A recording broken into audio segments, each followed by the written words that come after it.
Assalamualaikum warahmatullahi wabarakatuh. Selamat pagi, siang, sore, malam semuanya. Saya Nazwa Putri Sroja dengan NIM C1C023107 yang akan mempresentasikan materi tentang akad murabahah dalam sistem keuangan syariah. Dengan mata kuliah akuntansi syariah dan dosen pengampu yaitu Bapak Wirmi Eka Putra SEMSI dan Bapak Dr. Primadi Prasetyo MS AK. Langsung saja masuk ke dalam pembahasan, yaitu pengertian akad murabahah. Murabahah adalah akad jual beli dalam sistem keuangan syariah, di mana penjual menyebutkan harga perolehan barang dan menambahkan margin keuntungan yang telah disepakati bersama pembeli. Dalam praktiknya, murabahah dapat dilakukan tanpa pesanan atau bank menyediakan barang terlebih dahulu, atau berdasarkan pesanan nasabah, baik yang bersifat mengikat maupun tidak mengikat. Akad ini harus memenuhi rukun jual beli, yaitu penjual, pembeli, barang, harga, serta ijab kabul, dan wajib memenuhi syarat syariah seperti keterbukaan harga, bebas dari riba, serta adanya kesepakatan kedua belah pihak.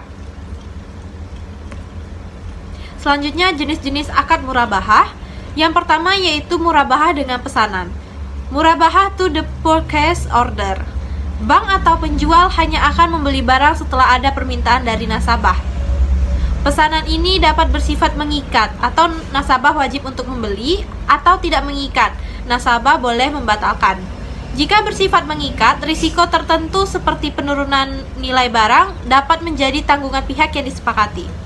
Yang kedua, murabahah tanpa pesanan. Bank menyediakan atau memiliki stok barang lebih dahulu sebelum ada permintaan dari nasabah.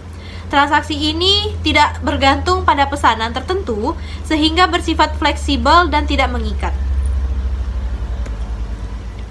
Selanjutnya, dasar akad murabahah. Yang pertama ada dari Al-Quran, yang dari Quran Surah Al-Baqarah ayat 275, yang isinya merupakan jual beli dihalalkan, namun riba diharamkan. Quran Surah An-Nisa ayat 29, di mana isinya itu transaksi harus suka sama suka dan tidak merugikan. Selanjutnya, hadis menekankan tentang kejujuran dalam jual beli, relevan dengan murabahah karena transparansi harga pokok dan margin.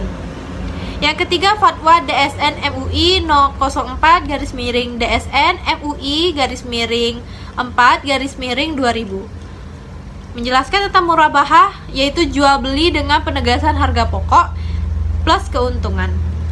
Harus transparan, disepakati kedua pihak, dan sesuai syariah. Yang keempat, kaidah fikih. Pada dasarnya, semua muamalah boleh kecuali ada dalil yang mengharamkannya. Selanjutnya, perlakuan akuntansi murabahah berdasarkan PSAK 102.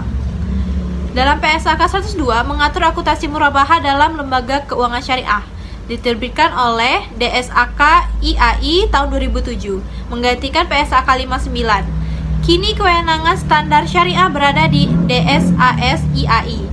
Perkembangan PSAK 102 mulai dari 2013, yaitu tentang penyesuaian dengan fatwa DSN MUI nomor 84 tahun 2012 tentang pengakuan keuntungan murabahah. 2016 penyesuaian dengan PSAK 68 atau nilai wajar. Efektif 2017. Ruang lingkup PSAK 102 yaitu mengatur pengakuan, pengukuran, penyajian, dan pengungkapan transaksi murabahah. Berlaku untuk lembaga keuangan syariah atau koperasi syariah. Pihak yang bertransaksi dengan lembaga tersebut. Pada akuntansi penjual, aset murabahah diakui sebagai persediaan dicatat sebesar biaya perolehan. Pada akuntansi pembeli, aset diakui sebesar harga perolehan tunai, selisih harga beli dan harga tunai dicatat sebagai beban murabahah tangguhan. Selanjutnya ada ilustrasi kasus akad murabahah. Seorang nasabah bernama Ahmad ingin membeli sepeda motor untuk keperluan usaha. Harga motor di dealer adalah 20 juta. Namun Ahmad tidak memiliki uang tunai sehingga ia mengajukan pembiayaan murabahah ke bank syariah. Bank syariah kemudian membeli motor tersebut dari dealer sebesar 220 juta, lalu menjualnya kembali dengan Ahmad skema murabahah. Bank menetapkan margin keuntungan sebesar 3 juta. Dengan demikian, harga jual kepada Ahmad menjadi 23 juta. Ahmad menyepakati transaksi tersebut dan akan membayar secara cicilan selama 12 bulan. Mekanisme dalam transaksi ini, yang pertama, nasabah mengajukan permohonan pembiayaan kepada bank syariah.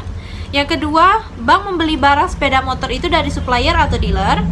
Yang ketiga, bank memiliki barang terlebih dahulu secara legal. Yang keempat, bank menjual barang kepada nasabah dengan harga pokok plus margin keuntungan.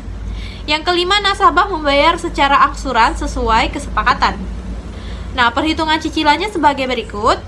Dengan total harga jual 23 juta, tenor pembayaran 12 bulan, maka cicilan per bulan yang harus dibayar oleh Ahmad yaitu sebesar Rp1.916.000.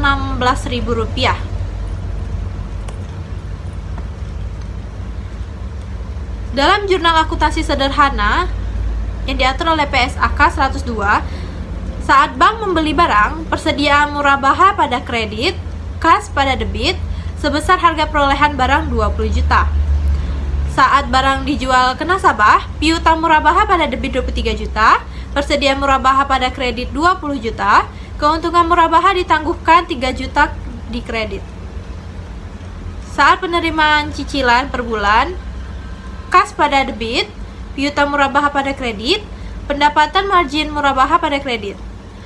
Diakui secara proporsional. Baik, langsung masuk ke kesimpulan. Akad murabaha merupakan akad jual beli yang paling banyak digunakan dalam perbankan syariah karena menekankan prinsip keterbukaan, yaitu adanya pengungkapan harga perolehan barang dan margin keuntungan yang disepakati sejak awal antara penjual dan pembeli. Transaksi ini berbeda dengan sistem bunga pada keuangan konvensional karena tidak mengandung unsur riba, melainkan berbasis jual beli yang sah menurut syariah. Dasar hukumnya berasal dari Al-Quran, hadis, kaidah fikih, muamalah, serta diperkuat oleh Fatwa DSN MUI No. 4/DSN MUI _4/2000. Sementara dari sisi akuntansi diatur dalam PSAK 102 yang mencakup pengakuan, pengukuran, penyajian, dan pengungkapan transaksi. Sekian presentasi dari saya. Salah dan kurang saya mohon maaf, dan semoga yang saya presentasikan dapat berguna bagi teman-teman semua. Wassalamualaikum warahmatullahi wabarakatuh.